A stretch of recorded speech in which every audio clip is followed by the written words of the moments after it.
Okay, so we have the UAS Sentry map up, and here is CU Boulder, University of Colorado. And right in the center is a blue triangle, which indicates the theoretical position where we're going to put the sentry. So let's go ahead and we'll go to more settings and we'll say configure polygon geofences.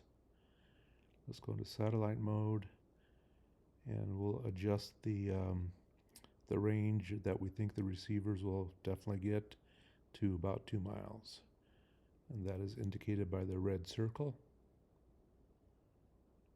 So everything within that red circle is within 2 miles of where we are proposing to put the receiver. So let's start by putting a geofence around Folsom Field, which is where the Buffaloes play football.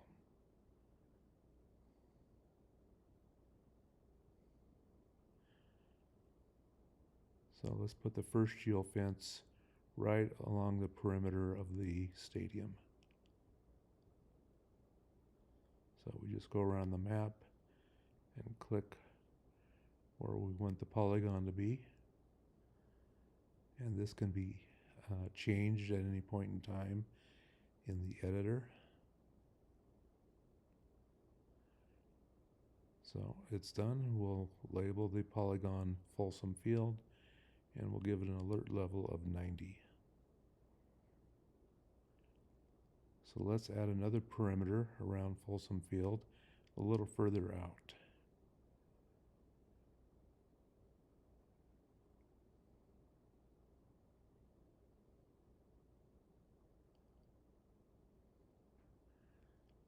So if a drone is flying around, they will get alerted when it enters the outer perimeter and then when it enters the inner perimeter if it does.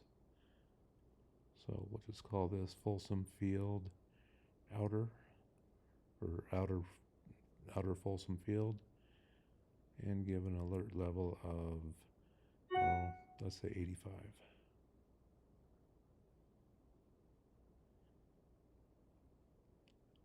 Okay, we've got those two perimeters set. Let's set a perimeter around their practice area. So they get notified if there's drones flying around while they're practicing, which is turning out to be a bigger and bigger problem with football teams.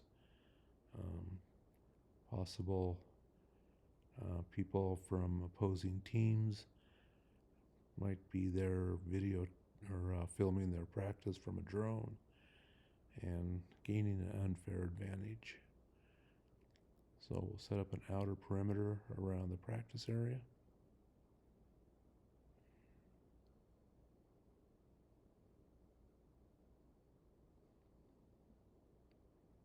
And we close it. And now we'll label it.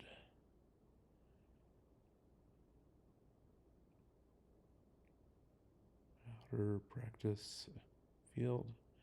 And we'll give it an alert level of,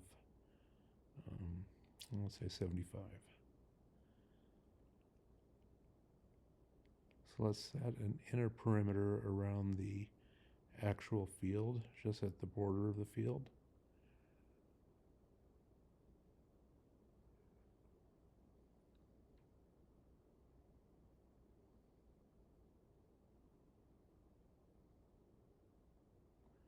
And we'll label it. So what these labels will do is when an alert is triggered either through text or email, the location of where the drone violated the perimeter, the name will be displayed along with the alert level. So we've got those added. Let's zoom out and see what other areas of interest that they might want to have.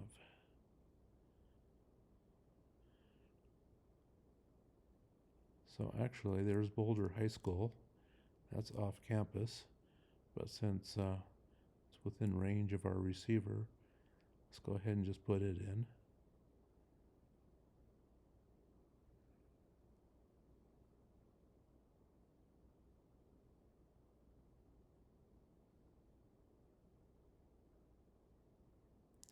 And let's go ahead and put in the high school stadium where they play football at.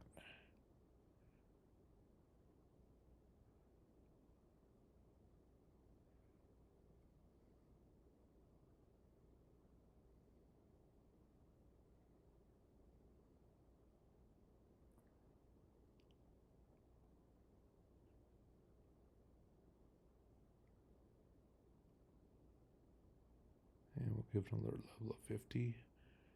So let's see what other interesting areas are on campus that we might want to put up a geofence. Well, there's Norland Quad.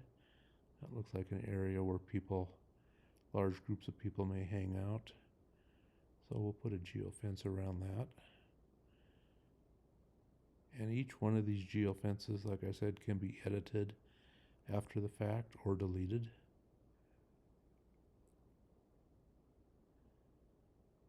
So we'll label this Norland Quad.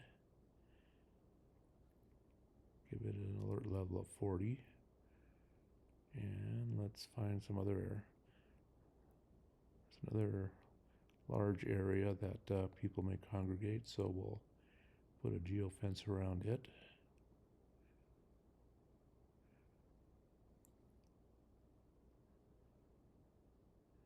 So these labeled geofences make it really nice for security. When a drone is in the area, it tells them the general area, the geofence that was violated, and then along with the lat long of the pilot and the drone so they can get exact location. And let's put a geofence around business field.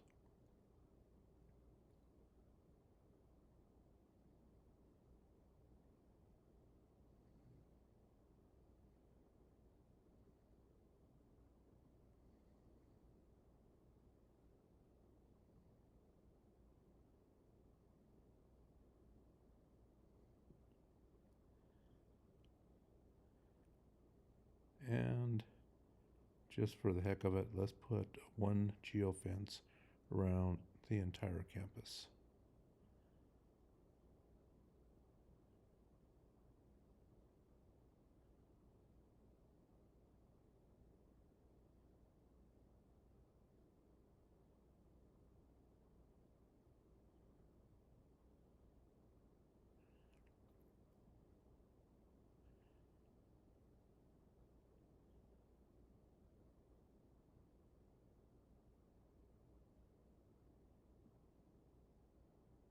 And we'll just call it CU Campus and give an alert level of, I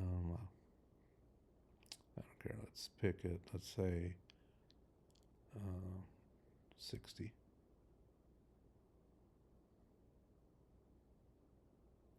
So let's go ahead and save this to the database.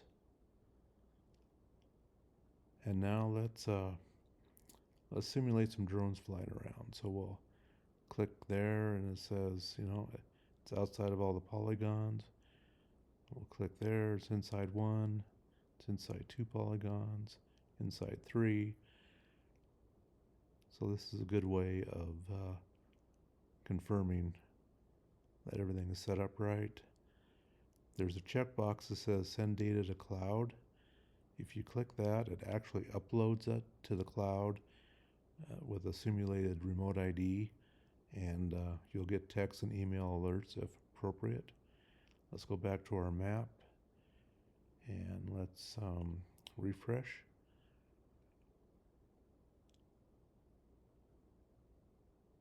And so if we zoom in, we can actually see all of our geofences and the labels. Sometimes the labels get in the way, so we can turn those off. Hide labels. And you can see each individual polygon. I'll turn the labels back on.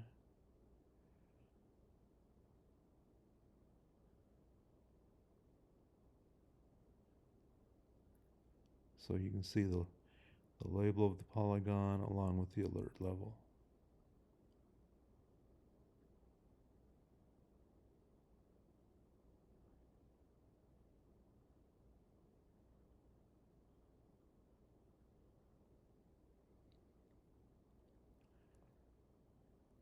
So let's say we wanted to edit a polygon.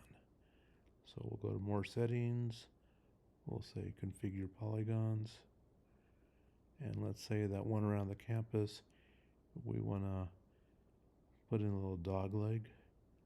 So we'll just adjust it, and then we hit save it, and now we'll go back to the map and we'll hit refresh.